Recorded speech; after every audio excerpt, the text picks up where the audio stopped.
Hello, I'm Diane and this is the Creative Bohemian. Today I continue to work on my miniature room box, a boho art studio in 1/12 scale. In this video I will walk you through the steps of how I created this brick accent wall using nothing more than an egg carton, glue, and paint.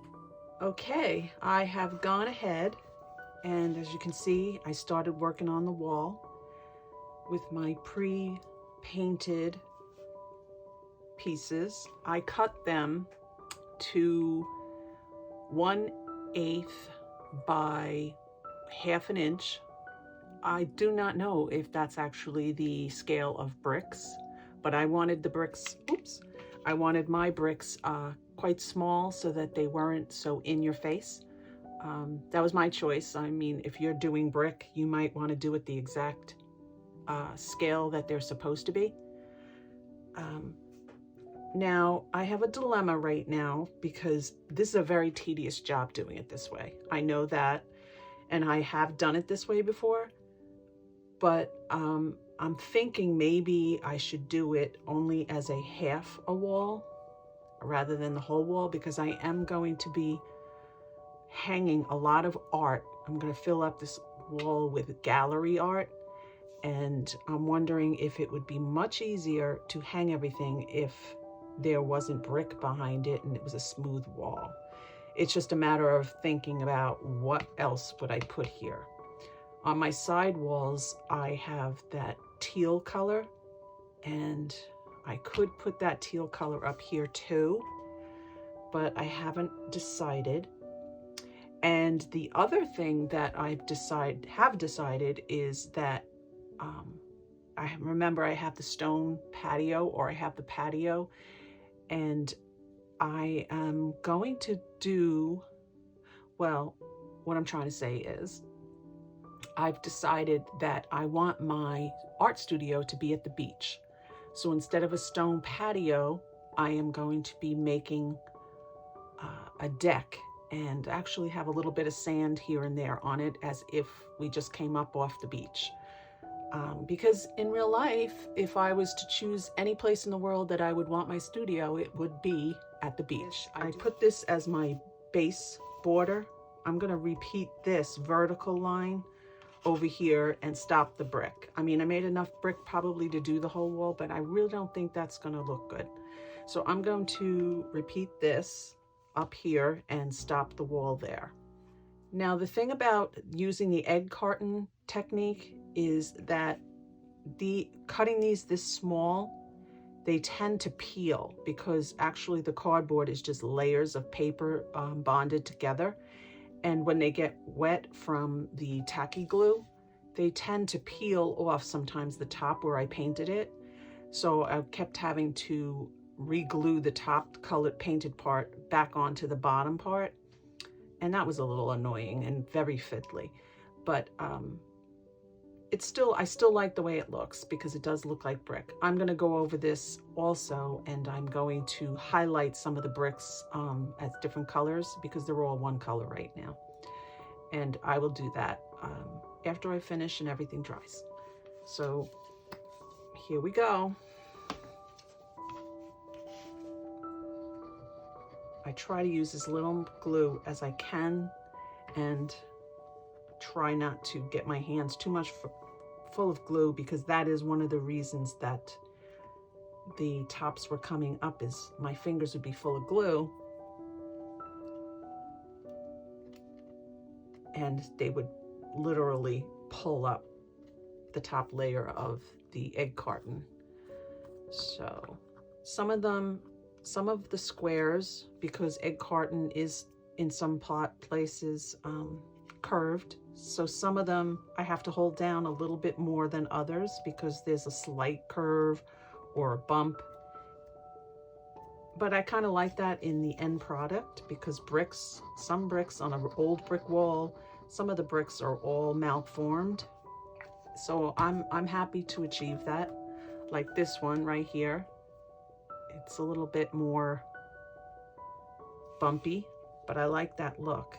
I like it to look like it's an old brick wall that's been there like a warehouse for years, even though we're on the beach and there's very few warehouses on the beach. That's where I'm coming from. That's my design concept. It's my little own studio, so it can pretty much be anything I want to, right? Isn't that why we do miniatures? So we can build our own little worlds. And whatever we want it to be, it can be. Like I said, there's many ways to do the brick. Now, see, that one needs more glue.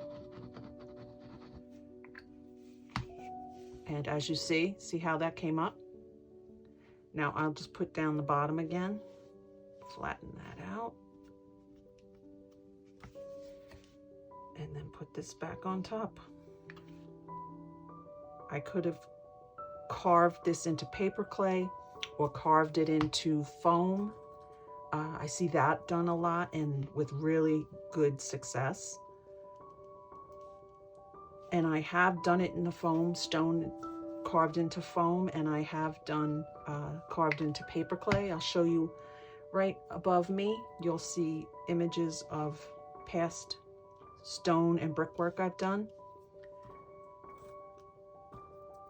But I wanted to try this. I've always liked the way it looks.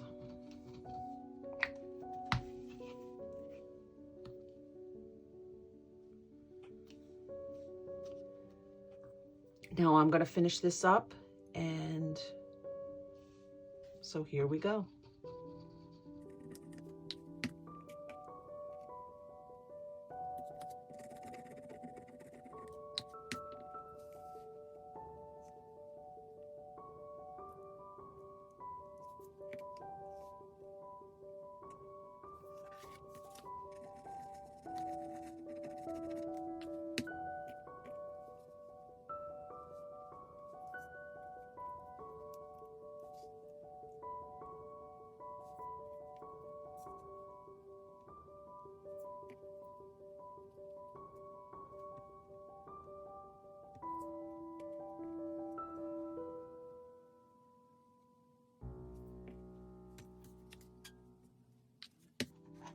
Our glue has dried.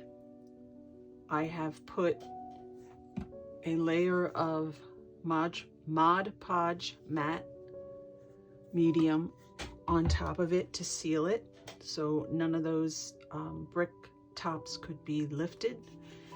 And now what I'm going to do is go in and try to age them a little to make them look a little bit more like brick, real brick.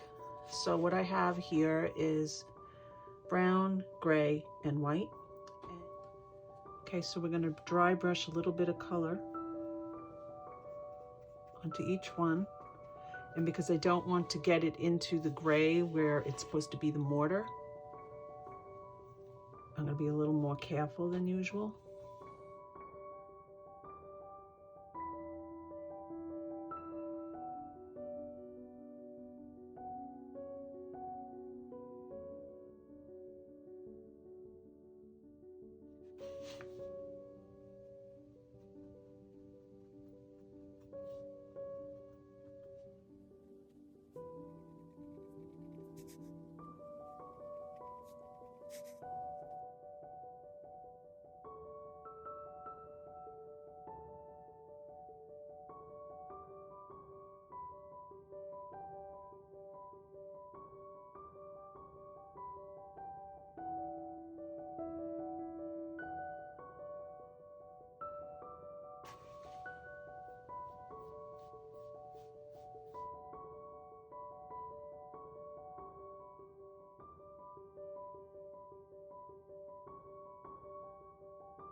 And now I'm going to go back in with some white. And you know how on some bricks they leach out white? I'm going to do a couple here. Just some accents.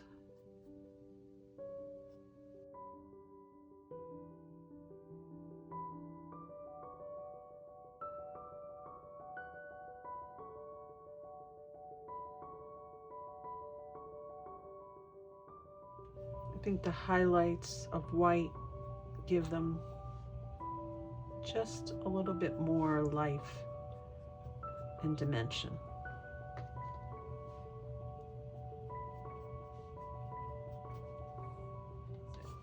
Now, as far as the top, I want it to match whatever I'm doing on the side walls. If you remember, the side walls are in that really nice bright teal blue. So I may have to change my mind on that, and whatever I put on here, also put on the two side walls. So I'm thinking I'm probably going to just paint this and repaint the side walls all in one color. And what I did was, this is the color of the side walls that were already in the box when I got the box. And what I did is I did a color match. I mixed into this bottle. It's one of those travel bottles that you can get at the dollar store. And what I did is I took some teal, added some white, added some a small touch of green, and I came up with this color right here. And I think what I'm going to do is I'm going to paint this back wall and the two side walls this color with this paint, so that everything's the same color. So I think that's what I'm going to do. I'm going to go ahead and paint watercolor paper and install it here and on the side walls.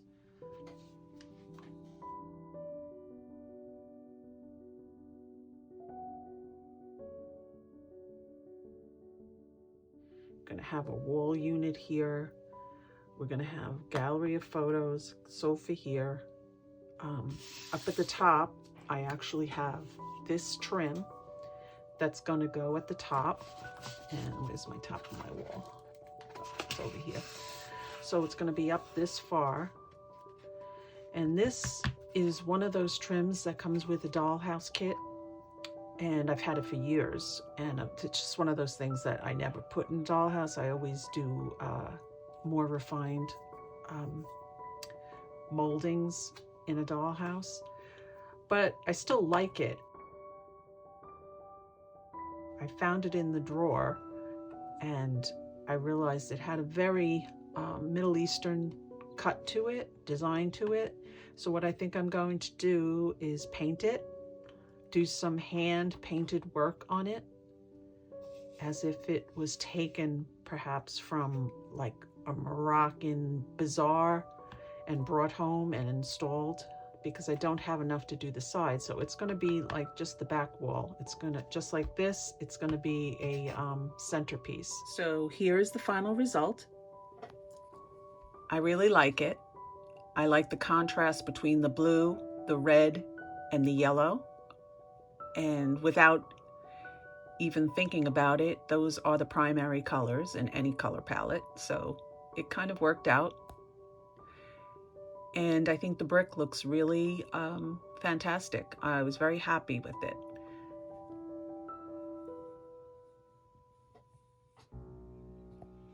In the next video, I'm going to show you how to make this deck. It's made of illustration board, paint, and just glue. That's it. So if you're interested in learning how to do this, tune in next time and see how I made it. Have a good day. Bye.